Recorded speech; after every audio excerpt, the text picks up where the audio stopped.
সকালে যেই যুদ্ধটা হবে সেটা হিজবুল্লাহ হিজবুস শয়তান দুজনের ভিতরে হবে। আর তোমাকে পক্ষ নিতে হবে আল্লাহ। যার সকালে তোমরা যুদ্ধের ময়দানে নেমে পড়বে। মা বলেছে চারটা ছেলে যুদ্ধের ময়দানে নেমে পড়েছে। সকাল যখন হয়েছে, মা যখন যুদ্ধের ময়দানে গেছে, মাকে বলা হচ্ছে তোমার বড় ছেলে শহীদ, মেজো ছেলে শহীদ, ছেলে ছেলে শহীদ, ছোট ছেলে শহীদ। মা চোখ তুলে দিয়ে আল্লাহকে বলেছে আল্লাহ, কিয়ামতের মাঠে যখন তুমি আমাকে জিজ্ঞেস করবে খানসা তুমি কত নামাজ পড়েছো, কত রোজা করেছো, কত যাকাত দিয়েছো, নিয়ে এসো তোমার আমলনামাটা আমি দেখি। আমি খানসা তোমাকে বেশি নামাজের হিসাব দিতে পারবো না, রোজার কৈফিয়ত দিতে পারবো না, যাকাতের ফেরিস্তি দেখাতে পারবো না, কিন্তু আমি বলতে পারবো আমি চারটা শহীদের মা। আজকে আল্লাহ সূর্য মাথার উপরে এসেছে, মাটিটা তামা হয়ে গেছে, পৃথিবীর কারো কোনো কথা বলার অধিকার নেই।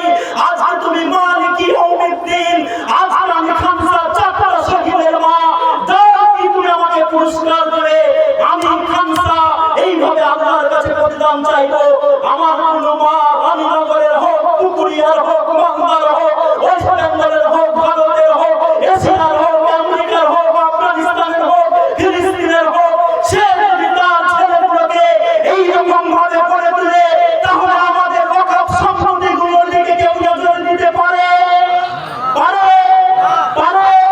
না পারে না। তাই মা আপনাদেরকে বলবো, এখান থেকে আপনাদের চ্যাপ্টার আমি খরচ করলাম, একটু আপনাদের কাছে আমাদের অনুরোধ থাকবে। মা যদি 20 ঘন্টা দর্শন করার পর আফিয়া সিদ্দিকীটা তার মাথার দিকে তাকিয়ে বলতে পারে যে আমার মাথায় পর্দাটা চাপিয়ে দাও, আফিয়া সিদ্দিকীটা যদি বলতে পারে আমার মাথায় পর্দাটা চাপিয়ে দাও, যাকে 20 ঘন্টা দর্শন করা হয়েছে, যেই আমেরিকা হিউম্যান রাইটসের কথা বলে, সেই আমেরিকার সৈন্যরা যাকে প্রতিদিন ধরে 20 ঘন্টা ধর্ষণ করেছে, সেই মনকে যখন কোর্টে তোলা হয়েছে, মাথার দিকে ইশারা করে বলেছে আমার মাথায় কাপড়টা পরিয়ে দাও। আমি পুকুরিয়া থানার রানীনগরের সেই 22 বছর, 27 বছর, 26 বছরের যুবতী বোনদেরকে বলবো, বোন তোমরা যখন স্কুলে যাও, কলেজে যাও, ইউনিভার্সিটিতে যাও, তোমাদের মাথা থেকে, তোমাদের শরীর থেকে কে পর্দা নামিয়ে দেয়? বোন বোন তোমাদেরকে আমি ভাবতে বলছি, আর তোমাদের জন্য বেশি বলার আমার অবকাশ নেই, বেশি আর বলতেও যাব না। শুধু রাতের অন্ধকারে বসবেন আর ভাববেন, আর আল্লাহর কাছে দোয়া করে বলবেন আল্লাহ পৃথিবীতে শান্তি দাও, পৃথিবীতে শান্তি কায়েম করো, তাহলে আলহামদুলিল্লাহ অনেক আমরা এখান থেকে উপকার পেয়ে যাব। আমি যে বিলটা নিয়ে কথা বলার চেষ্টা করছি, সেটা হচ্ছে ওয়াকফ বিল। ওয়াকফ বিল আপনারা শুনেছেন। ওয়াকফ নিয়ে আমাদেরকে জানতে হবে, শুধু জিসটা জেনে রেখে দেন, যদি ওয়াকফ সংশোধনী বিল পার্লামেন্টে পাস হয়ে যায়, তো এই যে ওয়াকফ সম্পত্তিগুলো আমরা তৈরি করছি, এই ওয়াকফ সম্পত্তির মালিক আমরা থাকবো না। শুধু কবরস্থানের ব্যাপারে শুনে রেখে দেন, আমার দাদু 5 কাঠা জমি দান করেছেন, কেউ 5000 টাকা করেছেন, যে আমরা 5 বিঘার একটা কবরস্থান তৈরি করেছি। এবং এই 5 বিঘার কবরস্থান আমার বাড়ির পাশে আছে, সুন্দর আছে, ধারা আছে। এবং আমি গভর্নমেন্ট অফ ওয়েস্ট বেঙ্গলের কাছে আমি আর আমার এক দাদা যে বলেছিলাম যে কবরস্থানগুলো খতিয়ান অনে আছে, এগুলো যাতে মুতাল্লিদের নামে করে দেওয়া হয়, তার উপরে অনেক বড় একটা কাজ চলছে। আলহামদুলিল্লাহ, বলেন আলহামদুলিল্লাহ। সরকারের যদি সদিচ্ছা থাকে তো অনেক কাজ করা যায়। তো আমরা প্রস্তাব দিয়েছিলাম, ওই প্রস্তাবের উপরে এখন কাজ হচ্ছে। কেন করানো হচ্ছে? কারণটা হচ্ছে এই খতিয়ান অন যদি হয় ওটা সরকারি সম্পত্তি। সরকারি সম্পত্তি যদি না করুক, আল্লাহ যদি বিজেপি গভর্নমেন্ট চলে আসে, আসার পর সে তো বলতেই পারে যে এই কবরস্থানটা খতিয়ান অনে আছে, মানে এটা আমাদের সম্পত্তি, সরকারি সম্পত্তি, এখানে একটা শপিং মল বানিয়ে দাও। বলতে পারে না? পারে না? পারে না? পারে। তো যে কবরস্থানটাকে আমরা দান করেছি 1 টাকা, 2 টাকা, 100 টাকা দিয়ে, আমার বাবা যখন মৃত্যু অবস্থাতে খাটে পড়ে থাকবে, তখন আমাকে সরকারকে অ্যাপ্লিকেশন লিখতে হবে যে আমার বাবাকে ওই কবরস্থানে আমি মাটি দিতে চাইছি। যদি পারমিশন আসে তো আপনি মাটি দিতে পারবেন, আর যদি না আসে তো তাহলে বাবাকে নিয়ে কোথায় যাব? পাশের গ্রামের কোন কবরস্থানে। তো সেটারও তো মালিক তখন কি হয়ে যাবে? কে হয়ে যাবে? বুঝতে পারলেন না? সরকার হয়ে যাবে। মানে হচ্ছে এই যে আমাদের যে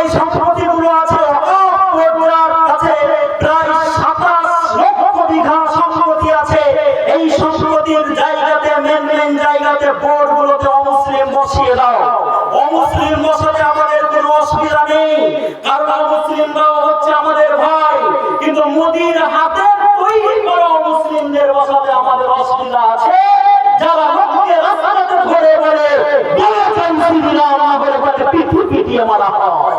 এতে আমাদের অবজেকশন আছে না নেই? আচ্ছা, কেউ ভিডিওতে দেখেছেন আজ পর্যন্ত কোন মুসলমান কোন মুসলিমকে এরকম তার কলারটাকে ধরেছে, ধরার পর বলেছে লা ইলাহা ইল্লাল্লাহ বলা হলে তোমার গর্দান কেটে দেব? দেখেছেন? দেখেছেন? আরবে দেখেছেন, সিরিয়াতে দেখেছেন, ইরাকে দেখেছেন, ইরানে দেখেছেন, ভারতে দেখেছেন, বাংলাদেশে দেখেছেন, কোথাও দেখেছেন? দেখেননি। কারণ ধর্মের ব্যাপারে জোর জবরদস্তি করা যাবে না। লাকুম দীনুকুম ওয়ালিয়া দিন। সবার মুখস্থ আছে তো, কথা বলছো তো, মানে আমি একাই চলে যাব, ওনারাও আমার সঙ্গে হবে ইনশাআল্লাহ। সঙ্গে যাবেন? যে যাওয়ার কথা আমি বলছি না, আমি শুধু অধিকারের কথা বলছি।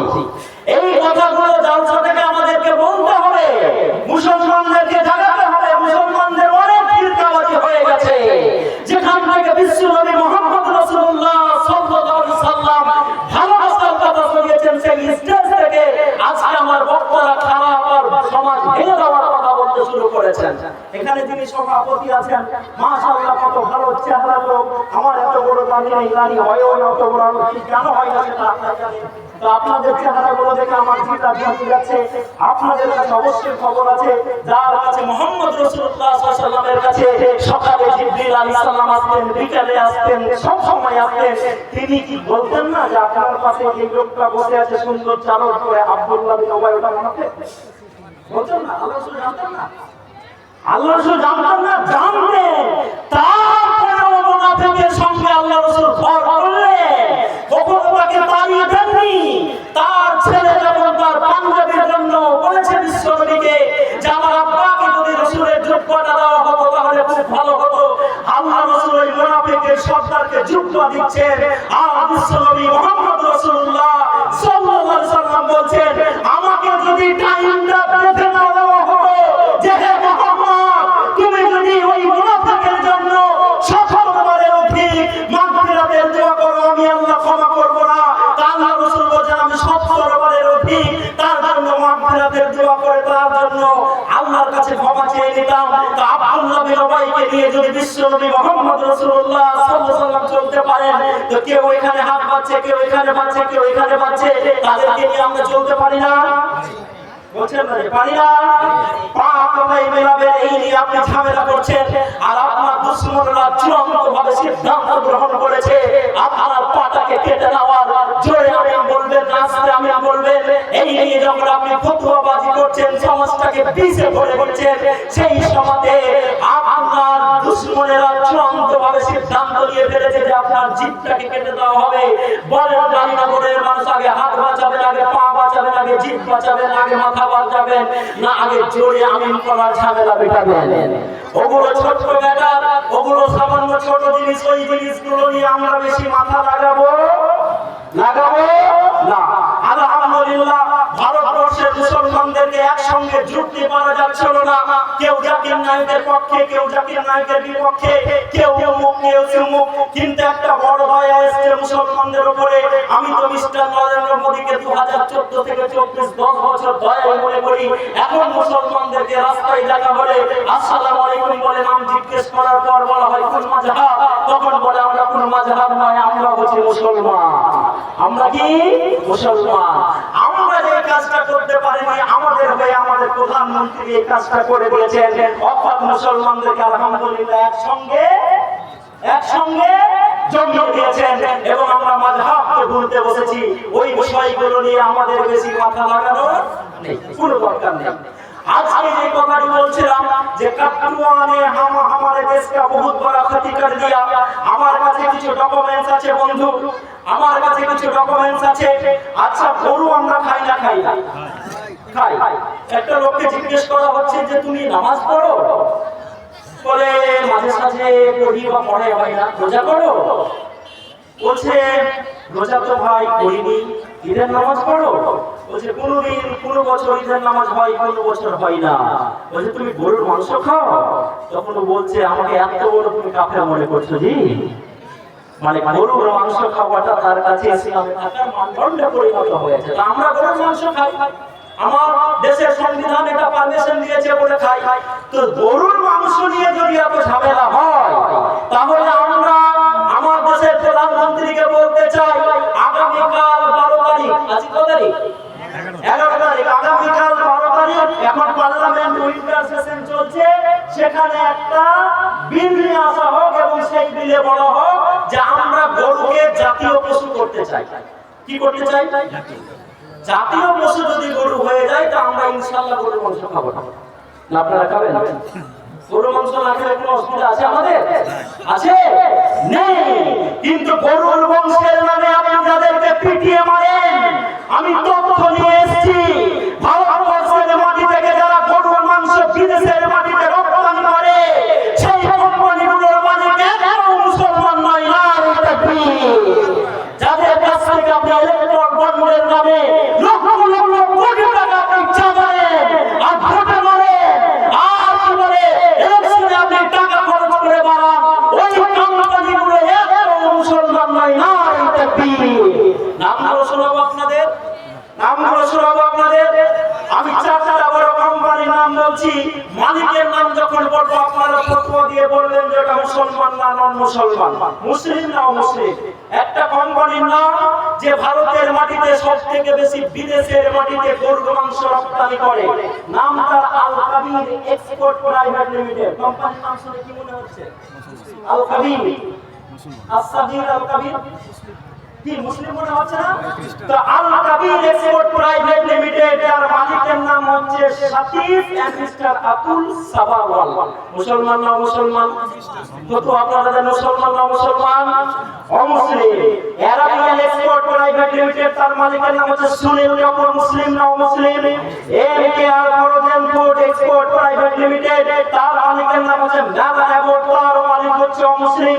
পিএমএল ইন্ডাস্ট্রিজ প্রাইভেট লিমিটেড যার মালিক হচ্ছে এএস বিন্দ্রা, সেও হচ্ছে নট মুসলিম। তো চারটে যে বড় বড় কোম্পানি যারা ভারতের মাটিতে গরু জবাই করে বিদেশের মাটিতে গরু রপ্তানি করে একদম মুসলমান নয়। না, যারা গরুর মাংসের নাম করে মুসলমানদেরকে পিটিয়ে পিটিয়ে মারছেন, তাদের প্রথমে এই কোম্পানিগুলোকে বন্ধ করা দরকার না দরকার নয়? আপনারা কি বলেন? দরকার না দরকার নয়? এই গ্রামের কোন চাচা বলবেন আমার মাথায় এটা ঢুকে যাচ্ছে, তো মোদির মাথায় কি ঢুকে না? মোদির মাথাতেও ঢুকে, কিন্তু মোদি এটা করতে চায় না। তাই বলবো আমাদেরকে চোখ কান খোলা রাখতে হবে এবং দেশের জন্য আমাদেরকে লড়াই করে যেতে হবে, দোয়া করতে হবে দেশের জন্য। এদেশকে আমরা কত ভালোবেসেছি।